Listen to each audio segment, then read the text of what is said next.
Hello everybody, welcome back to another light novel review. Today I am talking about volume number 1 in Reki Kawahara's light novel series, Accel World.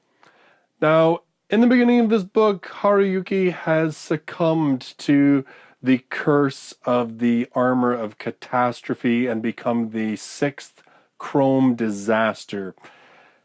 And really, this novel is his battle to try and regain himself and to overcome the curse and to purge it from his system so he doesn't become the most wanted individual in the accelerated world. This is the end of the Armor of Catastrophe arc. It's the last book in this story that started way back, in volume number 6? Yeah, like volume number 6. It even kind of, in a way, goes back to like volume number 5, sort of the groundwork for all this. So, I mean, and it goes back to volume 2. Like, this has been a long time coming to solve this whole Armor of Catastrophe thing. So there's going to be a couple things about this book. First of all, I kind of wish that Kawahara had just made a couple of the books a little bit longer, and this volume probably wasn't necessary. It seemed to me in this volume that there was a lot of rehash, a lot of Haruyuki constantly going over events that just happened the chapter before. There really didn't seem, ironically, to be a lot of rehashing of events that happened like 4 books ago, but he just kept reanalyzing all the things that had just occurred. And I'm not saying that this never really happens in Accel World at all, but I just seemed so much more aware of it in this volume. That's probably my biggest criticism. In terms of the story itself, I don't know that the end of the whole Chrome disaster, the way that it was resolved, and ultimately sort of the end of the whole thing, I kind of feel like there were some missed opportunities there. And there's really no way to talk about that without it getting into spoilers. Was it a satisfying end? Well, I mean, as far as Reki Kawahara's storylines go, yeah, it wasn't a bad end. And I would say that the way things sort of ended speak very true to the character of Haruyuki and really kind of, he pretty much solved things the way that is a very typical Haru way of solving problems. It really makes sense and it works with all the characters. I just think that maybe the end of this whole arc, especially seeing as how it has taken up more than half of Accel World so far, I just kind of felt like there would be a slightly bigger payoff to the whole thing. I think what I can really say honestly about this whole arc, if we're taking a look at it sort of retrospectively now that it's over, is that the journey was really the point. The destination, I mean, we had to get there. There was no way that we were going to be able to move on with any other part of the Accel World storyline until we dealt with this whole Chrome disaster thing. I'm kind of glad it's out of the way because a lot of the stuff that was set up in these books, in this storyline, the whole deeper involvement of the Accelerated or Acceleration Research Society, this sort of shadow organization that's taking part in the accelerated world, the individuals that in the creation of Chrome Disaster seems to implicate that they are somehow tied to this deeper, darker roots of the accelerated world. In this volume, we've seen the Green King before, but we meet the Green King in a bit more of an extensive manner. And the Green King kind of drops a couple of world-building bombs on everything.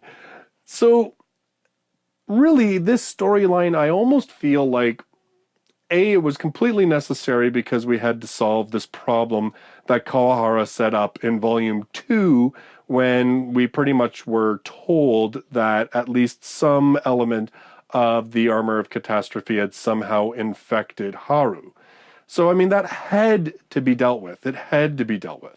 But I kind of felt like this whole series, this whole storyline, is actually been just feeding us bits of information as we've been going along to actually lead us into the storylines that are going to happen beyond this. Now, I know volume number 10 is actually some short stories. which take place, I believe, during the Dusk Taker storyline. So we're kind of going to go back in time a little bit. But then volume 11, we proceed forward, as far as I know. I know a few of you told me about the short stories, and that's what the synopsis says when I was doing my what's coming out next month. So I know that's happening, but I believe volume 11, it's a beginning of a new actual story arc. And this book, this volume, if we're going to get specific about volume number 9, aside from my little complaints about it, I really enjoyed this one, actually. It did pull me in. I kind of liked that. Even though the ending, I thought there were elements of it that I was kind of like, I wish you had kind of gone this route, or I wish you had kind of done this. It was still pretty satisfying. It gave us sort of a satisfying answer as to how these two disparate personalities could kind of be within the Chrome disaster, the armor, that of, what was it, Saffron Bell, or the girl Fron, and then, the boy who, of course, took on the armor and became the actual disaster. Like, it explained how those two entities could exist. We've seen them throughout this story arc. It came up with it was a pretty cool idea how that all sort of came together. Again, Haruyuki, very true to his character. In fact, I saw some really good development of Haruyuki in this volume. He seems to be finally getting to that point where he's accepting fully the feelings and emotions and worth that his teammates, his friends, are giving him. He seems less quick to just sort of poo-poo how they feel about him and just say, oh, well, they're just pitying me or whatever. Like, the kid's finally getting some self-esteem, and it's legitimate self-esteem. It's not just, oh, well, I'm great in the accelerated world, but I'm junk and garbage in the real world. No, like, he really seems to be building his sense of self.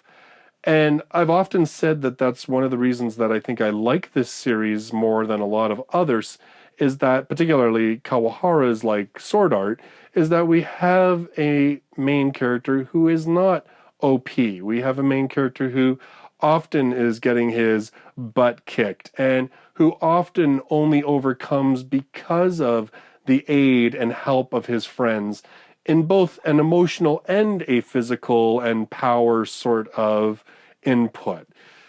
So to have this character who, when we think back 9 books ago, wow, 9 books already, but when we go back 9 books to that kid who was hiding in a bathroom stall from bullies, to who this kid is now and has this core group of friends who he loves and who love him, and that he's finally accepting those feelings and accepting that he deserves those feelings. It's a really good character arc. It's a good character progression, and it makes me a lot more invested to see where this character will go from here, as opposed to characters who are already so OP and so already well adjusted that there's really nowhere else for them to go. The only thing that you can wonder is if they will ever actually fail, and if that happens, just how will it affect them, seeing as how they've never really failed up until that point. So I've always liked this book because of Haruyuki. I thought that his character showed some definite progression in this book. I liked that both Haruyuki and some of the other secondary characters were able to be a bit more honest and upfront about their feelings in this book. There was some really good sort of character moments.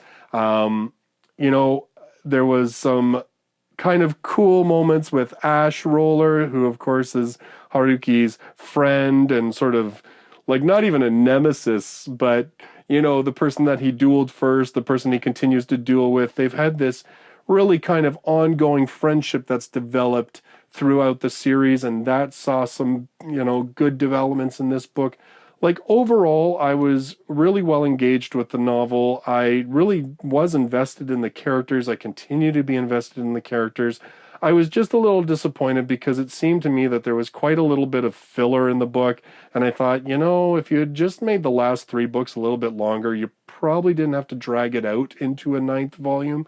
But I guess, that's probably not a huge That's not a terrible thing. It is just, kind of a stylistic thing. And again, it happened often enough that I was like, oh my God, I just read that. So I almost felt like I was skipping a paragraph or two because I really didn't need to have that refresher.